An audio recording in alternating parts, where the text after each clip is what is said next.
আসসালামু আলাইকুম। আশা করছি সবাই ভালো আছেন। আজ আমি করে দেখাবো পোয়া মাছের দো পেঁয়াজা।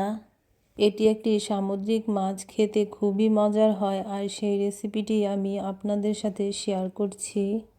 রেসিপিটি তৈরি করার জন্য এখানে আমি কিছু পোয়া মাছ নিয়েছি। এখন আমি মাছগুলোকে খুব ভালো করে কেচি দিয়ে কেটে নেব। প্রথমে আমি মাছের কাঁটাগুলো কেটেছি এবং পেট থেকে মাছের ময়লাগুলো বের করে নিয়েছি এবং একটি তারের ব্রাশ দিয়ে মাছগুলোকে খুব ভালো করে ঘষে পরিষ্কার করে নিয়েছি। এখন আমি মাছগুলোকে খুব ভালো করে মশলা মাখিয়ে নেব। সেজন্য এখানে সামান্য পরিমাণে লবণ, হলুদ গুঁড়ো এবং একটু তেল দিয়ে খুব ভালো করে মাছগুলোকে মাখিয়ে নেব। এখন মাছগুলোতে লবণ, তেল এবং হলুদ মাখানো হয়ে গিয়েছে। আমি এখন মাছগুলোকে খুব ভালো করে ভেজে নেব।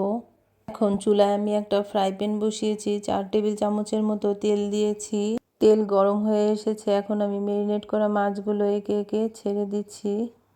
মাছগুলো নিচ থেকে খুব ভালোভাবে ভাজা হয়ে গিয়েছে। এখন আমি মাছগুলো উল্টে দেব। এক পাশ খুব ভালোভাবে ভাজা হয়ে গিয়েছে, খুব সুন্দর একটা কালার চলে এসেছে। এখন আমার সম্পূর্ণ মাছগুলো খুব ভালোভাবে ভাজা হয়ে গিয়েছে। আমি একটা প্লেটে তুলে নিচ্ছি। এখন ফ্রাই প্যানে যে তেল রয়েছে এখানে আমি 1 কাপ পরিমাণে পেঁয়াজ কুচি দিয়ে দেব। এখন পেঁয়াজটা খুব ভালো করে ভাজা হয়ে গেলে আমি বাকি মশলাগুলো দিয়ে দিব। এখন দিয়ে দিব আমি পরিমাণ মতো লবণ, আর দিয়ে দিব 1 চা চামচ মরিচের গুঁড়ো, 1 চা চামচ হলুদের গুঁড়ো, 1 চা চামচ ধনিয়ার গুঁড়ো, 1 চা চামচ জিরের গুঁড়ো। এছাড়া 2টি বড় সাইজের টমেটোকে কুচি করে দিয়েছি।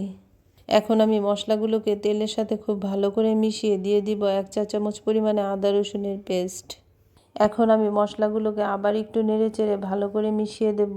এখন আমি মশলাগুলোর মধ্যে পরিমাণ মতো পানি দিয়ে দিব মশলাগুলো খুব ভালো করে কষিয়ে নেওয়ার জন্য। এখন ঢাকনা দিয়ে ঢেকে ঝোলটাকে খুব ভালো করে কষিয়ে নেব তেল উপরে উঠে আসা পর্যন্ত। এখন মশলাটা খুব ভালো করে কষানো হয়ে গিয়েছে, তেলটাও উপরে উঠে এসেছে। এখন এই পর্যায়ে আমি অ্যাড করে দিব কিছু কেটে রাখা কাঁচামরিচ ও কুচি করে রাখা কিছু ধনেপাতা। এখন কাঁচামরিচ ও ধনেপাতা খুব ভালো করে মশলার সাথে মিশিয়ে দিয়ে দিব আমি ভেজে রাখা মাছগুলো। এখন আমি মাছগুলোকে মশলার সাথে খুব ভালো করে মিশিয়ে নিচ্ছি। প্রায় 3 থেকে 4 মিনিট রান্না করে নিব চুলার আঁচটা মিডিয়াম রেখে।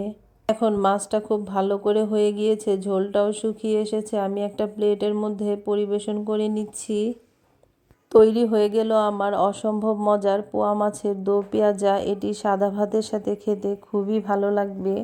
ভিডিওটি ভালো লাগলে পেজটি ফলো দেওয়ার পাশাপাশি লাইক, কমেন্ট ও শেয়ার করবেন। আল্লাহ হাফেজ।